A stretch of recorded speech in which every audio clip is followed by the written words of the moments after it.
RRB அப்படின்னா railway recruitment போர்டில் regional rural பேங்க்கான vacancy, முக்கியமாக இந்த தமிழ்நாடு கிராம பேங்க், கர்நாடகா கிராம பேங்க், இந்த மாதிரியான பேங்க்ல இது அண்டரில் வரும் உங்களுக்கு. ஸோ நெக்ஸ்ட் வந்து பார்த்தோம் அப்படின்னா நம்ம இந்த மாதிரி நோட்டிஃபிகேஷன் பொறுத்தவரையும் இந்த 3 எக்ஸாமுக்கு தான் ஒரு பிகினராக இருக்க நிறைய ஸ்டூடெண்ட்ஸ் வந்து ட்ரை பண்ணுவாங்க. சப்போஸ் சைட் பைடில் வேறு ஏதாவது எக்ஸாம்ஸ் வருது அப்படின்னா கூட கண்டிப்பாக நீங்கள் ட்ரை பண்ணிக்கலாம். ஸோ இதில் உங்களுக்கு ஐபிபிஎஸ் பொறுத்தவரையும் கிளர்க், பிஓ, எஸ்ஓ அப்படின்னு வேகன்சி சொல்லுவாங்க. ஐபிபிஎஸ் ஆர்ஆர்பியில் ரீஜனல் ரூரல் பேங்க்ல ஆஃபீஸ் அசிஸ்டன்ட், அந்த கிளர்க்கை தான் இங்கே வந்து பார்த்தோம் அப்படின்னா ஆஃபீஸ் அசிஸ்டன்ட் அப்படிங்கிறாங்க.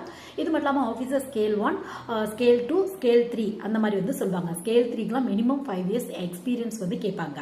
சப்போஸ் உங்களுக்கு ஐபிபிஎஸ் ஆர்ஆர்பிக்கு அப்ளை பண்ணும் அப்படின்னா அதை பற்றி டீட்டெயில் வீடியோ 2025க்கான வீடியோ நம்ம சேனலில் இருக்குது, வேணும் அப்படின்னா செக் பண்ணி பாருங்க. ஸோ நெக்ஸ்ட் வந்து பார்த்தோம் அப்படின்னா எஸ்பிஐல உங்களுக்கு கிளர்க்குக்கு பதிலாக ஜூனியர் அசோசியேட் அப்படின்னு வந்து சொல்லுவாங்க. உங்களுக்கு சேம் ஒர்க் தான் இருக்கும் உங்களுக்கு. ஸோ நெக்ஸ்ட் வந்து பார்த்தோம் அப்படின்னா பிஓ, எஸ்ஓ அப்படின்னு வந்து ஜென்ரலாக வந்து சொல்லிடுவாங்க உங்களுக்கு.